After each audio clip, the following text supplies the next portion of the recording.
That's where I bring in Caitlyn Becker. She's been reporting on this story from the beginning as well. Were you as surprised as I was when we got this announcement today? I really was, Ashley. I thought after they had delayed and delayed and delayed the demolition of this home, they were just going to leave it until trial went through. But once Brian Kohberger waived his right to a speedy trial and that October date was no more, the university just decided that this was time. It was time to happen. They don't want the house there. It's a really sad reminder of what happened. They don't kind of want those sort of tragedy looky-loos coming by. So it does kind of make sense, but I did think it would last throughout the trial. I got word that, I've always been concerned about how the families are treated in all of this, that they get the information before we do. And I did find out that they were told at 9:30 this morning.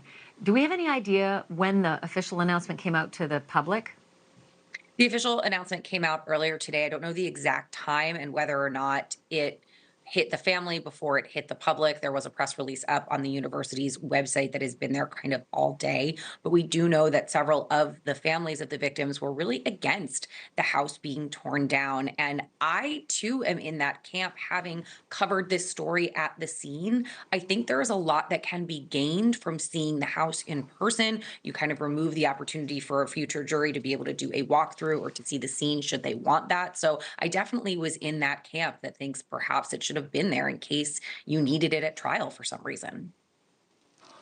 So at the same time that this announcement comes out, and again, I think 9:30 this morning to tell the families this, and then almost simultaneously, maybe it's after, but come on, it's day of to tell the families. It just feels like it's quite a blow to them. This has been hard fought for them.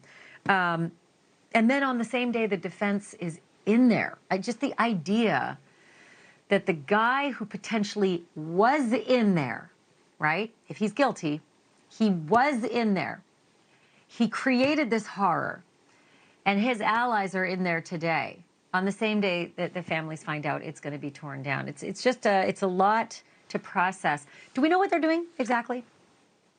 What they're doing with the house, they're planning on raising the home to the ground, and we don't know exactly what they're going to do with that space, but the University of Idaho does plan on putting up a memorial to the victims. I don't believe it's going to be at that space. I think they really want to try to deter people from going there in the future. And it's interesting, Ashley, as you said, this moment of this day and this timing, it makes me think of when the house will be raised to the ground. It should take a few days after the 28th, which brings us essentially to the 30th, which is the 1-year anniversary of Brian Kohberger's arrest. Yeah, I remember, and it sticks with me as well because it's the day. This will be the day before my birthday, and Kohberger's arrest was the day after my birthday. So, what a sandwich.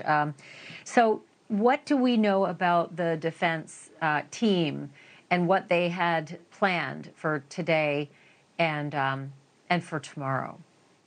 Well, Ashley, we know they have already been to the house previously. They've already been to the property and inside, and they've taken, photos and done some tests with whatever it is that they garnered from there. And they're doing similar things today and tomorrow. They're getting inside, taking measurements, taking photos. I believe they also want to look into possibly doing some overhead drone footage. And those are the kinds of things they're doing within the next sort of 24 hours. And we also know that the FBI had been in there in November to similarly go back, do another walkthrough, take more measurements, take more photos. And I know that the FBI, according to the university, had gotten in there and really wanted to use some sort of devices to do visual reconstructions of the home that could be used at trial.